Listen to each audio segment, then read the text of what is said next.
I'm J. Rachel Edidin. And I'm Miles Stokes. And we're the hosts of Rachel and Miles Explain the X-Men, a weekly podcast all about the ins, the outs, and the retcons of our very favorite superhero soap opera. We're also the hosts of Rachel and Miles Review the X-Men, which you're watching right now, where we talk about the X books that come out each week. This week we're looking at the books of December 16th, 2015. We've got 2 of them. Let's go for it. First up, and our one official X book of the week, is All New X-Men number 2, written by Dennis Hopeless, with pencils by Mark Bagley, inks by Andrew Hennessy, and colors by Nolan Woodard.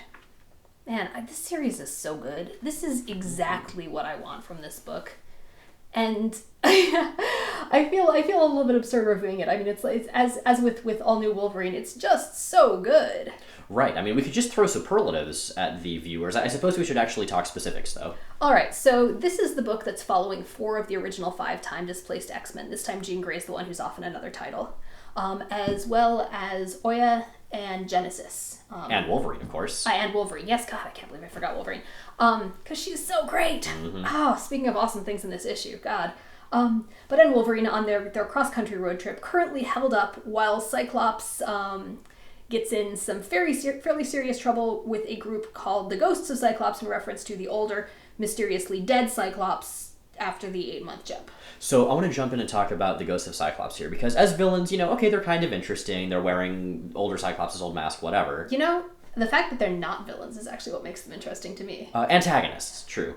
But one thing I really like about them is they're trying to figure out who these main characters of ours are, the original time-displaced X-Men, and hearing them talk about it makes me realize something that other comics just don't do that should. These are characters who have Wikipedia, who are fanboys and fangirls about, the X-Men who they're kind of trying to sort of emulate, who reference Snopes and stuff when talking about this. That's what would happen. Anybody who's concerned with superheroes at all, which I would imagine in a superhero universe would be like almost everyone, would know all this stuff. They would know, like the Ghost of Cyclops do, to wonder if these new young mutants are a new incarnation of the New Mutants, because of course they would know the New Mutants exist. Great touch. I love that. Yeah, in general, I think actually it's a really well-realized setting and a really, really good premise for a story. Hopeless has consistently done his best work, especially in superhero titles, when he's working with more character-driven and character-focused stories.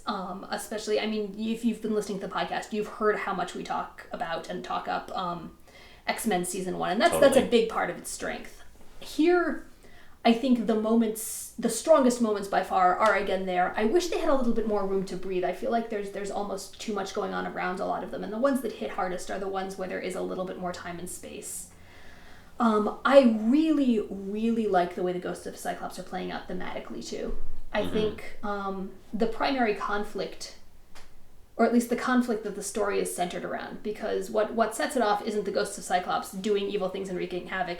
It's teenage Cyclops tracking them down and starting fights with them. Mm-hmm. And that conflict between who the late adult Cyclops is as a symbol versus who he is as a real person to the kid who feels doomed to grow up to be him is a really powerful linchpin, the thematic linchpin for a story. Absolutely.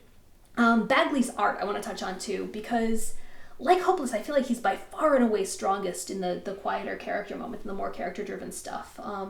Yeah, dude can make talking heads fascinating, which is a hard thing to do. We're going to get to that a little bit more later when we get to Panel of the Week. Spoilers. Oh, God. We're turning into that couple. Oh, jeez. I mean, we're already way, way there. But, Bagley, for me, can feel a little bit overblown sometimes. Just how exaggerated his facial and body language is. But for the most part, I think he's a really, really strong choice for this book. And again, just a really good fit for the series. I like the colors in this. I like that it's a lot more saturated than a lot of the other books. It's by far and away the most sort of traditionally superheroic looking so far, maybe with the exception of All New Wolverine. It's like the anti-Old Man Logan. And don't get me wrong, I love the art in Old Man Logan, but not the same thing.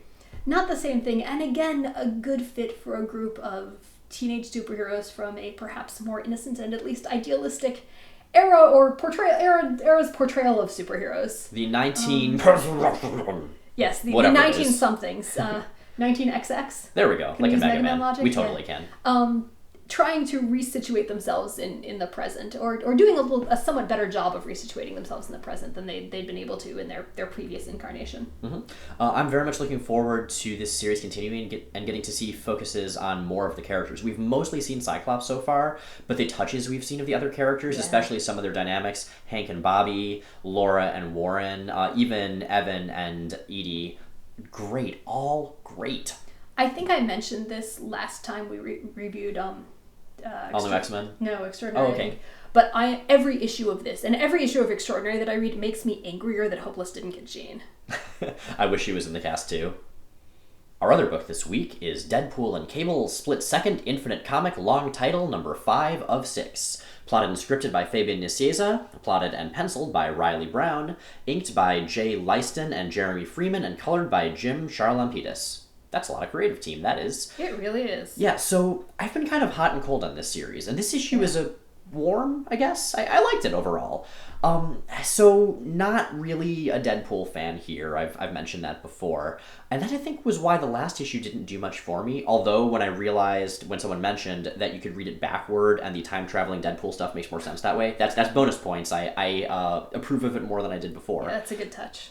Yeah, this issue, though, even though Deadpool is definitely the focal character, it's all about him going through Cable's timeline, and that, I think, is where this shines. That, I think, is where these two characters can often shine very well, which is when played off of each other. Yeah, man, I like This is an entirely non-review note, but I like Deadpool so much more when he likes Cable. Yes, completely. And so, this one... It's not as humorous as, say, number 3 was, the one where time just kept repeating itself. What this one does, though, is it just dives headfirst into 90s nostalgia hard.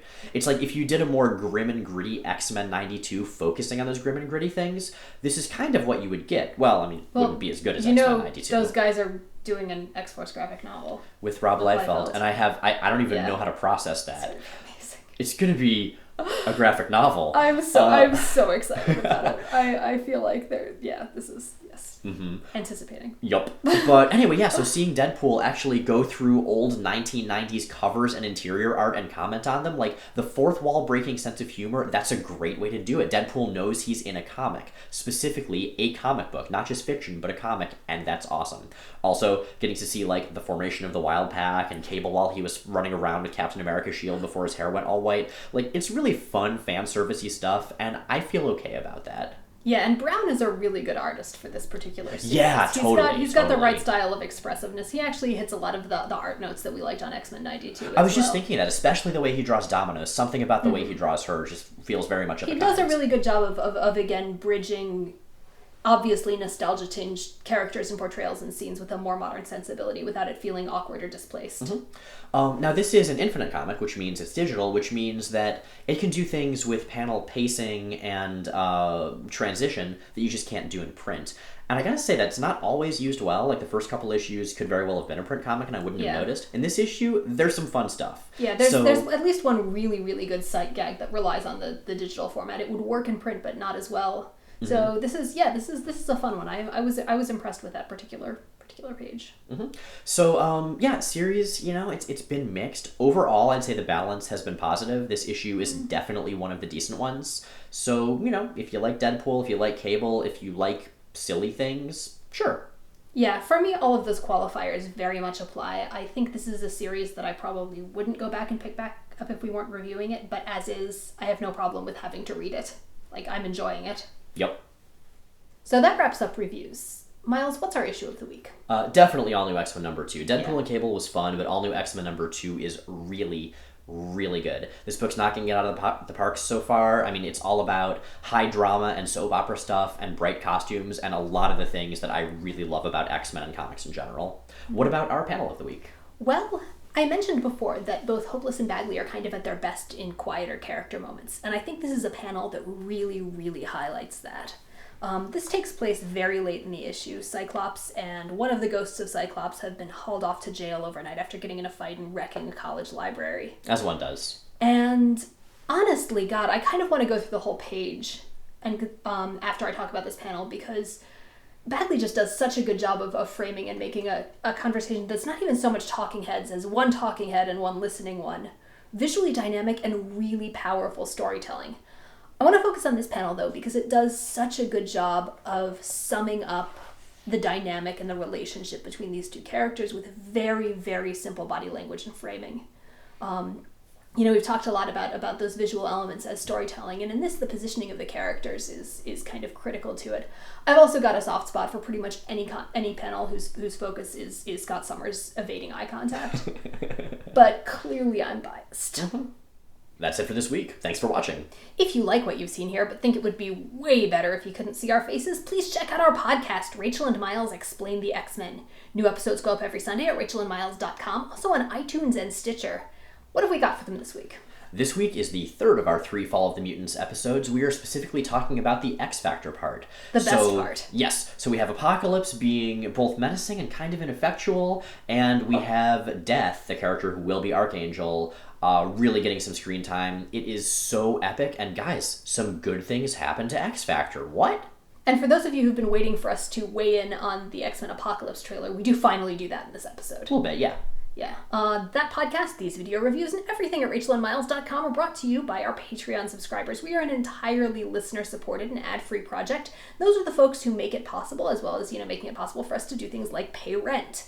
That's handy, turns out. It is. It's really helpful. And if you would like to join them or support the podcast by buying stuff from our shop at Redbubble, that would make us super happy. That would be really cool. You can do that at the link either above or below this podcast, depending on where you're watching it. In the meantime, we will see you next week, assuming we don't get jailed with the ghosts of Jay and Miles, which would be weird for so many reasons. Do we have dead adult counterparts? I don't think we do. That we know of. Ooh, unless we get pulled forward from the... Who would be the beast who would pull us forward into the future? I have no idea. Shannon's sort of mad scientist-y. She's a biologist, but still, so is Beast. Beast is an everything scientist. Mm-hmm. I'll go with that.